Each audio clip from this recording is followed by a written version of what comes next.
안녕하세요. 눈으로 보고 귀로 듣는 큐티의 이진희 목사입니다. 하이델베르크 교리 문답 제 35문 시작하도록 하겠습니다. 성령으로 잉태하사 동정녀 마리아에게서 나시고라는 고백은 무엇을 뜻합니까? 답변입니다.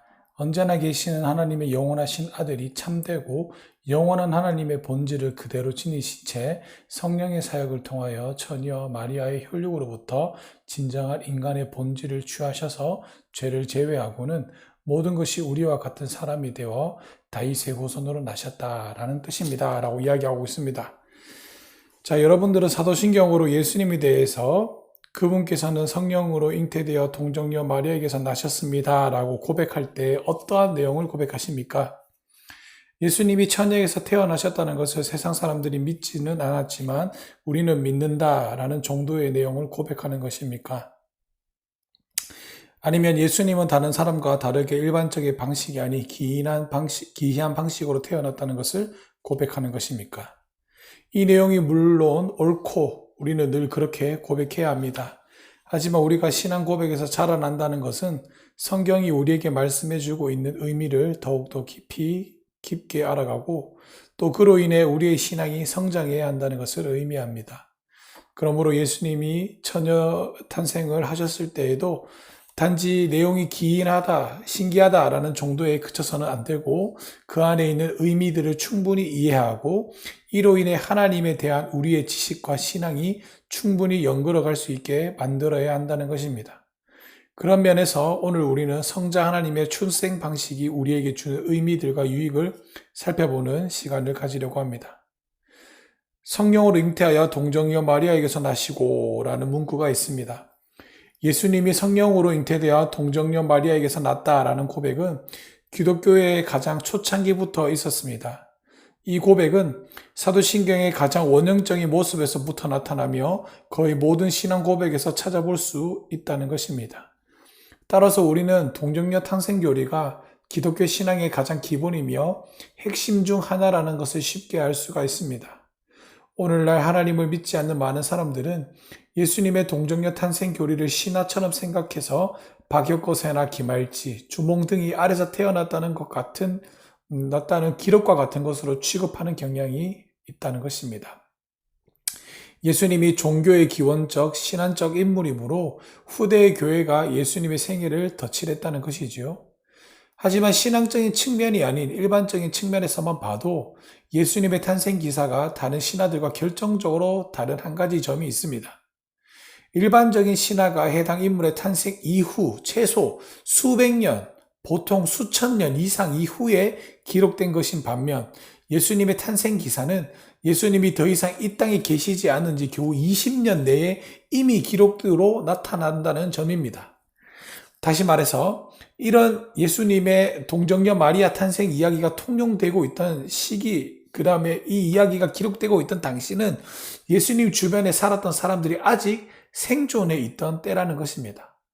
고고학적으로 수천 년 된 자료들을 현대학자들이 많이 가지고 있지만 어떤 인물의 신화적인 탄생을 그가 생존했던 때로부터 몇십 년 안에 기록하고 있는 것은 역사적으로 그 유래를 찾아볼 수가 없는 일입니다. 그래서 어떤 신학자들은 오늘날 동정녀 탄생 교리가 거부당하는 것은 성경적 증거의 결여나 교회적 재가의 부족으로 인함이 아니라 만연되고 있는 반초자연주의의 현실에 기여한다라고 이렇게 이야기하기도 했습니다. 따라서 예수님의 동정녀 탄생은 교회사적으로 성경적으로 일반적으로 모든 면에서 분명하고 확실한 일이라고 할 수가 있겠습니다. 자, 그렇다면 동정녀 탄생에 대한 고백이 우리에게 주는 유익이 무엇일까요? 자, 일반적인 측면이 먼저 살펴보도록 하겠습니다. 예수님의 독특한 탄생은 몇 가지 일반적인 의미를 담고 있습니다. 가장 쉽고 보편적인 이해는 예수님이 이렇게 동정녀에게 나심으로 인간이 물려받은 죄 없이 탄생하셨다는 것입니다. 자, 이 생각은 옳습니다. 성경이 분명히 예수님을 우리와 똑같이 시험을 받으신 이로되 죄는 없으시니라 라고 히브리서 4장 15절에 말씀하고 있기 때문입니다. 하이델베르크 교리문답에서도 16문답은 중보자는 왜 참 인간이고 의로운 분이셔야 합니까? 라는 질문에 하나님의 의는 죄 지은 인간이 죄값을 치르기를 요구하나 누구든지 죄인인 사람으로서는 다른 사람을 위해 값을 치를 수 없기 때문입니다. 라고 대답함으로써 중보자이신 예수 그리스도께서 다른 사람들과 달리 죄 없이 탄생하셨다는 점을 가르치고 있습니다. 하지만 예수님이 동정녀 탄생을 통해 이런 인간이 물려받은 죄에서 죄되셨다는 생각에 대해 역사상 오해가 많이 있었습니다. 아우구스티누스는 위대한 신학이었지만 당시 금욕주의적 경향을 그대로 반영하여 사람의 죄가 전달되는 이유를 성적인 문제로 봤다는 것입니다. 당시의 경향이 성적인 것을 악한 것으로 봤기 때문에 인간의 죄가 후대에 전달되는 이유는 성행위를 통해 임신이 되기 때문이라 이렇게 생각한 것이기 때문입니다. 즉, 죄가 후대에 전달되는 이유가 다른 무엇이 아니라 성행위에 있다라고 본 것이겠죠. 전적으로 이는 성적인 것을 악하게 생각하는 당시 시대상을 반영한 것이지 성경적인 진리는 결코 아닙니다. 타락 이전의 낙원에서도 일반적이고 보편적인 자녀 생산 방식이 성적인 방법을 통해서였음을 생각한다면 이런 생각은 잘못된 이해라는 것을 쉽게 알 수가 있습니다. 웨스트민스터 신앙 고백은 결혼 자체가 애초에 합법적인 자녀들을 통하여 인류가 번성하고 경건한 자녀들을 통해 교회가 번성하기 위한 것이라고 정의함으로써 성적인 것이 악하기 때문에 그것을 통해 자녀가 태어나는 것이 악하다라는 생각을 근본적으로 잘못임을 알려주고 있습니다. 혼인과 성관계는 그 자체로 전혀 악하지 않고 하나님의 선물이라는 것입니다. 하지만 이러한 오해들에도 불구하고 예수님이 동정녀에게 나셨다는 것은 인간의 죄를 물려받지 않고 태어나셨다는 것을 우리에게 가르쳐 준다는 점에서 매우 중요합니다. 하나님은 예수님을 죄 없이 태어나게 하시기 위해 동정녀 탄생이라는 방법을 사용하셨습니다. 따라서 예수님의 동정녀 탄생은 우리에게 예수님의 무죄한 출생을 가르쳐 줍니다. 이것이 일반적인 이해이고요. 두 번째, 더 깊은 의미가 있다는 것입니다. 하지만 예수님의 성령 잉태와 동정녀 탄생에 대한 교리는 예수님이 무죄하신 뿐만 아니라 더 나아가 예수님이 하나님의 아들이시라는 것과도 관련된 교리를 담고 있는데요. 이것이 조금 더 깊은 이해라는 것입니다. 하이델베르크 교리문답은 사실 동정녀 탄생과 관련한 예수님의 동정녀 탄생이 예수님의 무죄하심을 가르치는 것이다 라는 점을 35문답의 제일 끝에 부분에만 다루고 있습니다. 이 교리문답의 이해에 의하면 동정녀 탄생 교리는 예수님의 무죄 탄생보다 더 중요한 어떤 점을 갖고 있다는 말입니다. 자, 교리문답의 강조점이 어디 있을까요? 35문의 답을 보십시오. 여기서 교리문답은 예수님이 성령으로 잉태되시고 동정녀 마리에게 나셨다라는 것을 통해서 자, 그분께서 참되시고 영원하신 하나님으로서 성령의 사역을 통해 동정녀 마리아의 살과 피로부터 참된 인성을 취하셨다라는 것이 본질이라고 고백하고 있다는 것입니다. 다시 말하자면 동정녀 탄생을 통해 말하고자 하는 바는 무죄 탄생 교리보다는 오히려 그분이 어떻게 인성을 취하셨는가에 대한 것임을 쉽게 알 수 있다는 것입니다. 예수님은 성령님의 사역으로 동정녀를 통해 나심으로써 하나님으로서 마리아로부터 사람의 인성을 취하신 것입니다.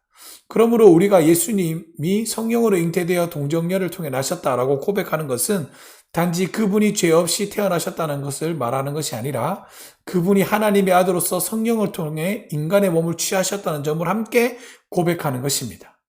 자, 우리 시간이 많이 갔지만 이 부분에 대해서 조금 더 살펴보도록 하겠습니다. 첫 번째는 하나님의 아들입니다.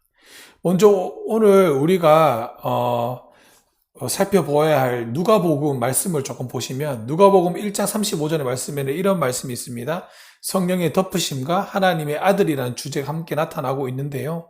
누가복음 1장 35절에 보시면 예수님은 하나님의 아들이라 일컬어지실 것인데 그분이 하나님의 아들로 일컬어지는 동력은 성령께서 마리아에게 임하셔서 그녀를 덮으셨다라는 데 있다는 것입니다. 이 구절은 인과적인 관계로 묶여져 있습니다. 성령의 덮으심이 바로 그분이 하나님의 아들로 일컬어지는 무엇일까요? 동력이라는 것입니다. 하이델베르크 교리문답도 동정녀 탄생 교리에 대해 이런 입장을 반영하고 있습니다. 35문답의 대답의 첫 번째 문단과 둘째 문답의 연결을 잘 보십시오. 이 두 문단의 내용은 성자께서 하나님으로서 성령 사역을 통해 마리아에게 잉태되어 인성을 취하셨다라고 고백합니다. 동정녀 탄생이라는 사건은 성령의 사역과 그것을 통해 나타나는 하나님의 아들이심이라는 주제가 연결되어져 있다는 것입니다. 자, 그렇다면 여기서 우리가 주목해야 할 점이 하나 더 있는데 그것이 바로 성령이 너를 덮었다라는 표현입니다. 이것을 대수롭지 않게 단순히 수사법적인 표현으로만 볼 수는 없습니다. 왜냐하면 성경에서 성령이 덮는다라는 것은 대단히 중요한 의미를 함축하고 있는 표현이기 때문에 그렇습니다. 자, 먼저 첫 번째로 창조로 돌아가서 생각해 봅시다. 자, 사랑하는 여러분들, 창조는 어떻게 이루어졌습니까? 창조는 사실 성령께서 덮으시는 일을 통해 이루어졌습니다. 땅이 혼돈하고 공허하며 흑암이 깊음 위에 있고 하나님의 영은 수면 위에 운행하시니라. 여기에서 우리는 혼돈의 세계 속에서 하나님의 창조 사역을 수행하실 때 하나님의 영, 즉 성령께서 사역하고 계신다는 것을 발견하게 됩니다. 그런데 여기서 운행한다는 표현은 버스나 지하철을 운행한다는 뜻이 아닙니다. 휙 지나가는 것을 표현하는 말이 아니라는 말이죠. 이 말은 구약 성경에서 신명기 32장 11절과 딱 누가복음 1장 35절에 나오는 딱 두 군데만 나오는 표현입니다. 그러면 신명기 32장 11절 말씀을 보십시오. 이런 말씀입니다. 마치 독수리가 자기의 보금자리를 어지럽게 하며 자기의 새끼 위에 너풀거리며 그의 날개를 펴서 새끼를 받으며 그의 날개 위에 그것을 엎는 것 같이. 창세기 본문에서 운행하다라고 번역된 단어가 신명기에서는 독수리가 새끼 위에서 날개를 너풀거리는 것이라는 뜻으로 사용되었습니다. 창조 때에 성령께서 운행하셨다라는 것은 혼돈 가운데 있는 이 세계를 독수리가 새끼 위에 날개짓을 하며 덮듯이 덮었다라는 뜻입니다. 그래서 우리는 창조 사역이 성령의 덮으심을 통해 이루어졌다라는 것을 알 수가 있다는 것입니다. 자, 그렇다면 창조 때 사역하셨던 성령께서 자기의 백성을 새롭게 지으신 일에 어떠한 일을 하셨습니까? 자, 우리가 방금 읽었던 신명기 32장의 말씀은 모세의 마지막 노래인데요. 하나님은 여기에서 독수리가 날개치는 것을 이스라엘이 자신의 백성이 되는 것과 관련해서 말씀하고 계십니다. 이 말씀들은 하나님이 이스라엘을 돌보시는 것이 마치 창조 때에 성령께서 세계를 품으신 것처럼 자기의 백성을 품으시는 것을 말하고 있습니다. 광야에서 하나님이 자기 백성을 보호하시는 것은 창조 때 성령께서 덮으셨던 것과 같은 맥락 안에 있다는 것을 의미하는 말입니다. 그래서 누가복음에서는 이 사실들을 종합해 보면 누가복음에서 성령이 마리아를 덮었다라는 표현은 단순히 수사학적 표현이 아니라 성령의 창조 사역, 성령의 강력한 사역을 표현하는 것이라고 말할 수가 있을 것입니다. 성자 하나님이 마리아의 육체를 취하셔서 이 땅에 태어나신 하나님의 아들이 되셨을 때에 거기에는 성령의 강력한 열심, 성령의 산파로서의 하신 역할이 있다는 것입니다. 그래서 우리는 동정녀 탄생 교리에서 예수 그리스도께서 어떻게 인성을 입으셨는가를 발견할 뿐만 아니라 오히려 훨씬 더 풍성하게 성령께서 여기에 어떻게 일하셨는지를 보고 고백해야만 할 것입니다. 이 사실을 기억하시는 귀하고 복된 여러분이 되시기를 주님의 이름으로 간절히 축복하며 소망합니다. 아멘.